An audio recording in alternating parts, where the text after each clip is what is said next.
चलिए बच्चों, आज मैं आपको प्रोजेक्टाइल मोशन में बॉडी प्रोजेक्टेड अप और डाउन द इंक्लाइन प्लेन का एक सिंपल सा तरीका सिखाने वाला हूं। देखिए, प्रोजेक्टाइल मोशन में जो इंक्लाइन प्लेन वाले क्वेश्चन होते हैं कि हमने इंक्लाइन प्लेन के नीचे से एक बॉडी को प्रोजेक्ट किया, इंक्लाइन प्लेन पे कहाँ जाके हिट करेगी, ऊपर से सीधा फेंका, नीचे कहाँ जाके हिट करेगी, ऊपर से टेढ़ा फेंका, इंक्लाइन प्लेन पे कहाँ जाके गिरेगी।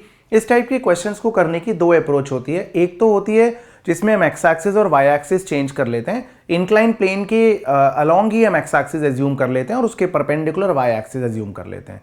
एक तरीका होता है कि जो हमारी ओरिजिनल एक्स एक्सिस और वाई एक्सिस होती है हम उसी को लेके चलें।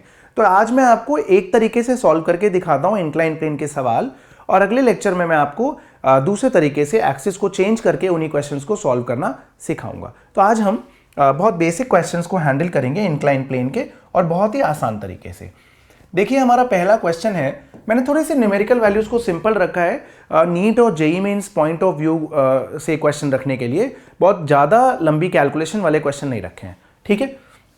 तो देखिए, क्वेश्चन क्या कह रहा है आपसे कि इंक्लाइन प्लेन है जी, ठीक है। अब इंक्लिनेशन जाहिर सी बात है कि 25 डिग्री तो नहीं देंगे ना आपको, 30 डिग्री का इंक्लिनेशन है, ठीक है। इंक्लाइन प्लेन के बॉटम से आपने एक ऑब्जेक्ट को 20√2 मीटर पर सेकेंड की वेलोसिटी से प्रोजेक्ट किया है और हॉरिजॉन्टल के साथ ये एंगल 45 डिग्री है। आपसे क्या पूछा जा सकता है? आपसे पूछा जा सकता है कि जरा बता दीजिए कि टाइम ऑफ फ्लाइट क्या होगा, टाइम ऑफ फ्लाइट क्या होगा और इंक्लाइन प्लेन के अलोंग रेंज क्या होगी। आप समझ गए ना, ये डिस्टेंस पूछा जा सकता है, इसको मैंने रेंज मान लिया। तो देखिए, मैं आपको आज बहुत ही सिंपल तरीके से इन क्वेश्चंस को सॉल्व करना सिखाता हूं। हम अपनी ओरिजिनल जो एक्स एक्सिस होती थी वही रखते हैं और वाई एक्सिस को भी वही रखते हैं। ये बात याद रखिएगा, जब पॉइंट ऑफ प्रोजेक्शन और point of hit same reference level पे लाई नहीं करते हैं ना, मतलब पॉइंट ऑफ प्रोजेक्शन तो देखिए जमीन पे है और पॉइंट ऑफ हिट कुछ हाइट पे है, क्योंकि हमने एक्स एक्सिस ये वाली ली है। तो ऐसे केस में रेंज का, हाइट का, टोटल टाइम ऑफ फ्लाइट का जो लर्न करा हुआ फॉर्मूला है ना, u² sin 2θ/g, u² sin² θ/2g, 2u sin θ/g, ये फॉर्मूलेज एप्लीकेबल नहीं रहते। तो इन क्वेश्चंस को हैंडल करने का एकमात्र तरीका है, आप एक्स एक्सिस और वाई एक्सिस दोनों के along separately equations of motion को अप्लाई करिए, ठीक है। तो एक्स एक्सिस और वाई एक्सिस के अलोंग में इक्वेशंस ऑफ मोशन को सेपरेटली अप्लाई करता हूं, ठीक है। मैं मान लेता हूं कि स्मॉल टी टाइम के बाद ऑब्जेक्ट एक्स डिस्टेंस आगे चला गया और कुछ वाई हाइट ऊपर गया है, ठीक है, और ये उसकी range along the incline plane है, ठीक है। तो हम क्या करेंगे, समहाउ एक्स और वाई के लिए इक्वेशंस बना के, ठीक है, एक्स एक्सिस और वाई एक्सिस के अलोंग सेपरेटली इक्वेशंस बनाइए, एक्स एक्सिस और वाई एक्सिस के अलोंग सेपरेटली इक्वेशंस बनाइए। फिर एक्स और वाई में एक रिलेशन है, tan 30 degree perpendicular by base y/x, ये लगाते ही टाइम ऑफ फ्लाइट आ जाएगा। टाइम ऑफ फ्लाइट आएगा, x आ जाएगा, cos 30 degree base by hypotenuse से कैपिटल R आ जाएगा। लेट्स सी कैसे करा जा सकता है। देखिए, हम क्या करने वाले हैं, ये जो 20√2 है ना भाई, 20√2 के हम यहां पर दो कंपोनेंट्स ले लेते हैं। ये एंगल 45 डिग्री है। एक्स एक्सिस के अलोंग वेलोसिटी ना 20√2 cos 45 हो जाएगा, cos 45 भी √2 होता है तो 20 आ जाएगा। वाई एक्सिस के अलोंग भी इनिशियल वेलोसिटी 20√2 sin 45 हो जाएगा, sin 45 भी 1/√2 होता है तो 20 आ जाएगी वेलोसिटी, ठीक है। अब हम एक्स एक्सिस और वाई एक्सिस के along equations of motion separately apply करते हैं, एक्स एक्सिस वाई एक्सिस। चलिए, क्या क्या डेटा गिवन है भाई। एक्स एक्सिस के अलोंग इनिशियल वेलोसिटी 20 गिवन है। बहुत बढ़िया बात यह है कि वाई एक्सिस के अलोंग भी इनिशियल वेलोसिटी 20 ही है, ठीक है। तो ये राइट में है इसलिए पॉजिटिव, ये ऊपर है इसलिए पॉजिटिव, ठीक है। हम कार्टेशियन कन्वेंशन लेके चलेंगे। कार्टेशियन कन्वेंशन का मतलब राइट में पॉजिटिव, ऊपर पॉजिटिव, लेफ्ट में नेगेटिव, नीचे नेगेटिव, ठीक है।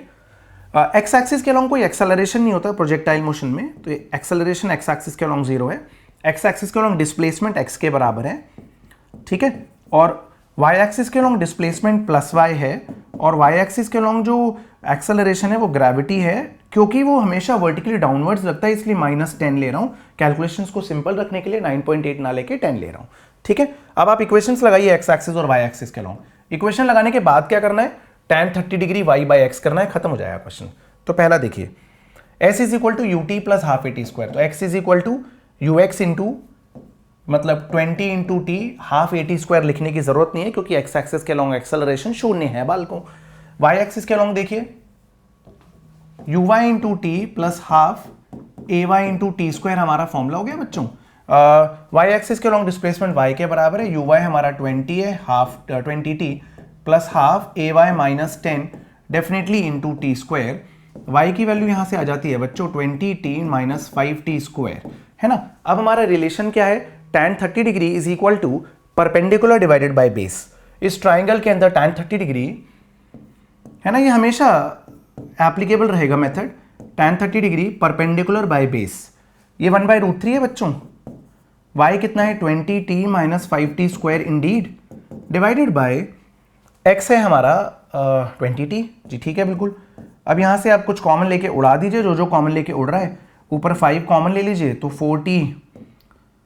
4 माइनस 5t कॉमन ले लीजिए ऊपर से, तो 4 minus T divided by 4 Indeed. यहां से आप सॉल्व करेंगे ना बच्चों, तो यहां से t की वैल्यू आ जाएगी 4/√3, 4 माइनस 4/√3 सेकेंड्स, है ना बच्चों। ये टाइम आ गया। अब सुन लीजिए, मैं आगे कुछ नहीं करूंगा, टाइम आ चुका है।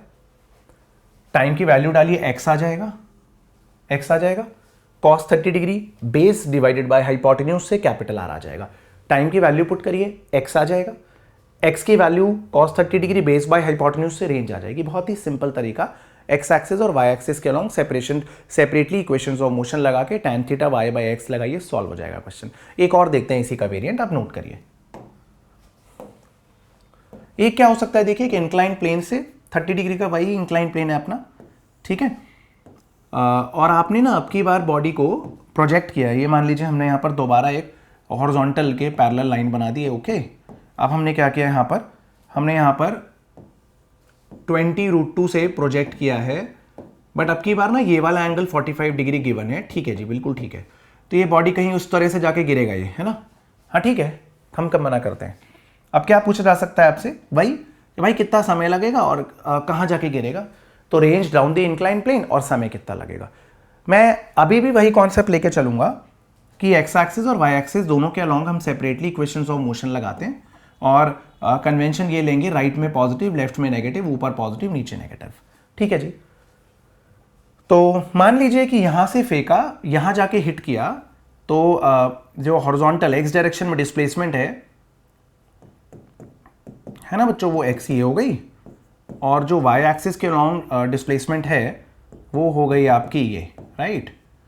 अब हम एक्स एक्सिस और वाई एक्सिस दोनों के अलोंग जो जो चीज़ें हमें पता है वो लिख करके equations of motion separately apply करेंगे। याद रखिए एक्स एक्सिस के अलोंग एक्सेलरेशन नहीं है, तो एक्स एक्सिस के अलोंग तो distance is equal to speed into time लग जाएगा। तो एक्स एक्सिस के अलोंग डिस्प्लेसमेंट लेफ्ट को है इसलिए नेगेटिव, और वेलोसिटी के कंपोनेंट्स निकालिए। 20√2 देखिए ऐसे है ना वेलोसिटी बच्चों, 20√2, तो एक्स एक्सिस के अलोंग जो कंपोनेंट है वो है 20√2 cos 45, 20√2 cos 45 भी 1/√2 इंडीड। वाई एक्सिस के अलोंग 20√2 sin 45 भी 1/√2 अगेन, है ना बच्चों।